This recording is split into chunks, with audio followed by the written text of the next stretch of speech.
इसका इस्तेमाल कर लिया, इन बच्चों को भड़का दिया, इनके करियर के साथ खिलवाड़ कर दिया। पप्पू यादव जहाँ चल जाते हैं सत्याग्रह भी आंदोलन हो जाता है, पता है ना आपको? नहीं, पप्पू यादव जी के बारे में हम बहुत अच्छा से जानते हैं। बच्चों को अगर मुकदमा में नाम पड़ जाएगा तो उसका तो करियर बर्बाद हो जाएगा। तो आप लोग डरा रहे हैं बच्चों को। नहीं, प्रशांत किशोर बोले हैं कि हम मार्च करेंगे छात्रों के साथ और एक लाठी भी चल गई तो सरकार गिरा देंगे। 10 मिनट में तो ठंडा लगने लगा उनको।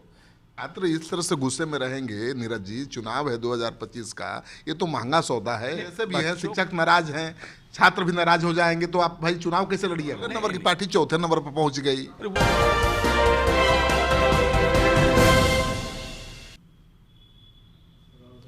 तो 2025 में बिहार विधानसभा का चुनाव होना है, लेकिन अभी से बिहार की सियासत गर्मा गई है। बिहार के विभिन्न राजनीतिक मुद्दों पर बातचीत करने के लिए मेरे साथ हैं आपके पसंदीदा नेता नीरज कुमार जी। इनके पास हर सवाल का माकूल जवाब होता है।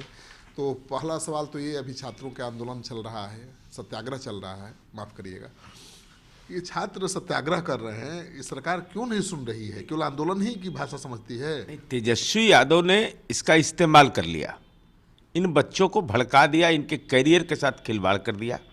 चूँकि तेजस्वी यादव नौकरी का श्रेय ले रहे हैं, लेकिन निहितार्थ यह है, तो 70वीं इसके पहले की परीक्षा में आंगनवाड़ी सेविका का बेटा टॉपर बन रहा है, तो बेचारे को स्कोप चला नहीं कुछ। अब इनको बेचैनी छा गया। सबसे ज़्यादा वैकेंसी बीपीएससी की इस बार आई है। और हम करें कोई शिकायत अगर है, एक तो गांधी परीक्षा केंद्र पर आया, बापू परीक्षा केंद्र पर, तो तुरंत परीक्षा कैंसिल होकर 4 जनवरी हो गया। अभी कहाँ से ये मामला आ गया भाई कि पूरे परीक्षा को रद्द कर दो? और इसके लिए आर्थिक अपराध इकाई ने व्हाट्सएप नंबर जारी किया 854428484404। जिसको आपत्ति व्यक्त करना है करे साक्ष्य के साथ। उसके बाद ईमेल आईडी। साक्ष्य जुटाना सरकार और पुलिस का काम है। साक्ष्य अगर आप परीक्षा कैंसिल करने, सरकार तो कर, बीपीएससी एक स्वायत्त संस्था है।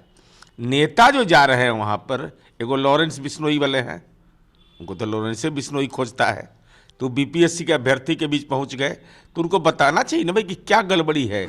ईमेल आईडी करिए, साइबर सेल है, ये बाज़ाब्ता आर्थिक अपराध इकाई ने जारी किया है कि भाई किसी के पास साक्ष्य तो दीजिए।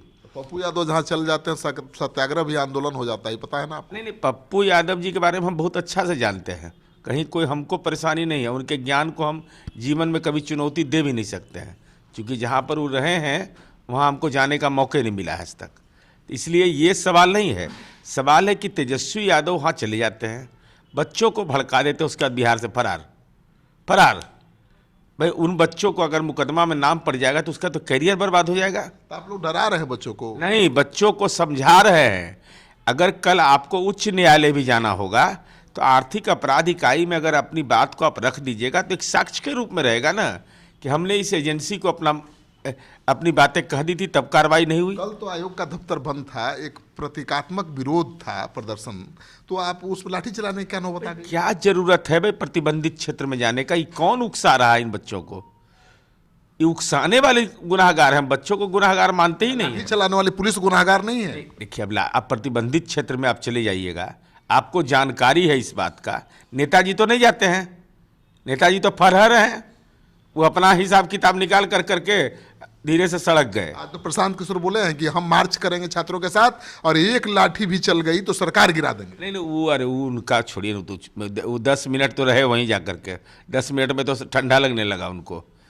अरे 10 मिनट, ये सब बिहार के प्रवासी नेता हैं, ये सब बिहार में कम रहते हैं। खैर, आंदोलन करने का अधिकार है, लेकिन साक्ष्य बताइए प्रशांत किशोर जी, जाकर के आर्थिक अपराध इकाई को जाकर के दीजिए सारी बात।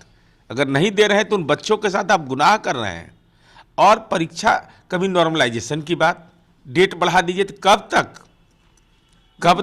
छात्र इस तरह से गुस्से में रहेंगे। नीरज जी, चुनाव है 2025 का, ये तो महंगा सौदा है। बच्चों को समझाने की जरूरत है। आप समझा क्यों नहीं रहे?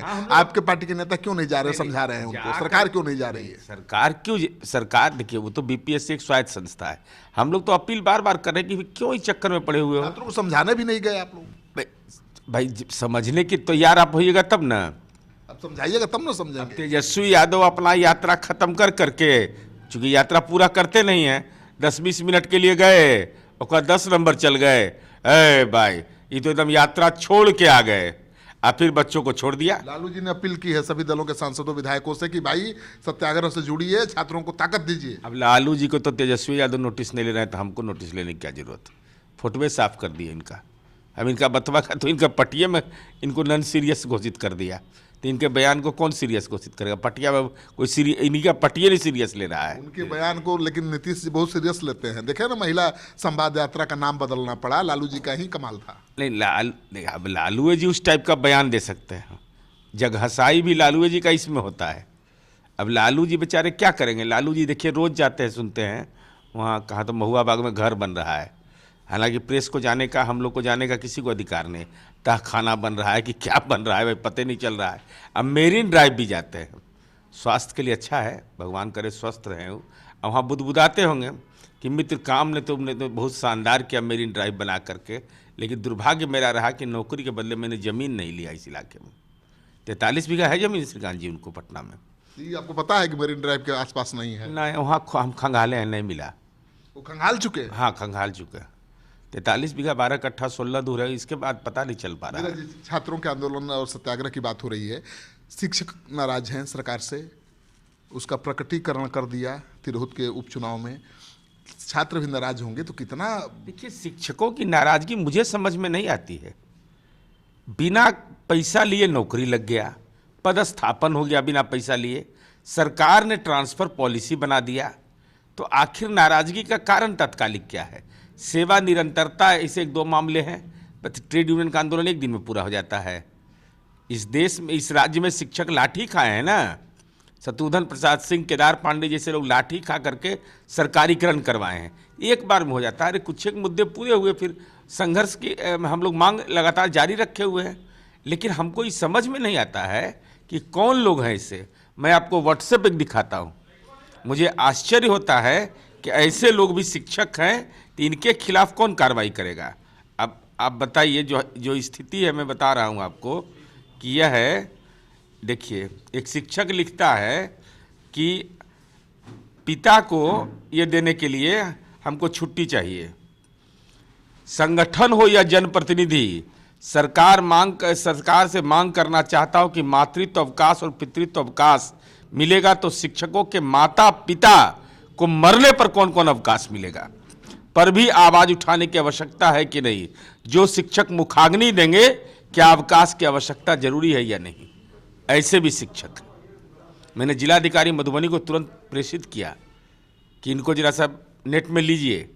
ये अपने माँ पिता को साथ नहीं रखते, लेकिन माँ पिता को मुखाग्नि के लिए बेचैन है।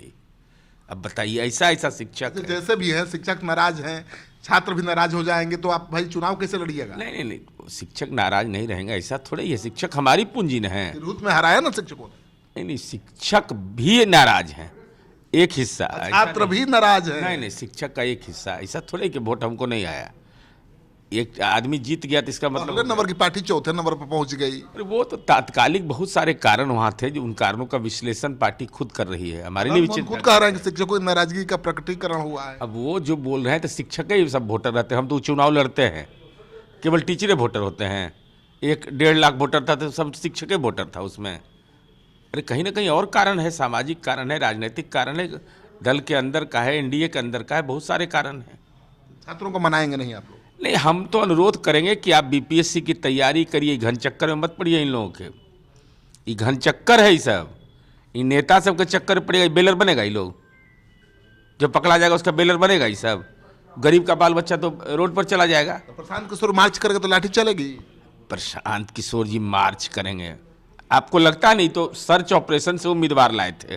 एगो डॉक्टर जितेंद्र पासवान था वहाँ, क्या नाम है, इमामगंज में। वो कहे कि हम डॉक्टर नहीं है, जबरदस्ती डॉक्टर कर रहे हैं। कह रहे भाई हम 12वीं पास, हम डॉक्टर काहे के लिए रहेंगे। पता इनके बारे में तो कुछ कहने की जरूरत है नहीं। नहीं, मार्च करेंगे तो लाठी चलेगी कि नहीं? अब प्रतिबंधित क्षेत्र में जाएंगे तो कानून अपना काम करेगा, लाठी चलेगी। प्रतिबंधित क्षेत्र में जाएंगे तो कानून अपना काम करेगा।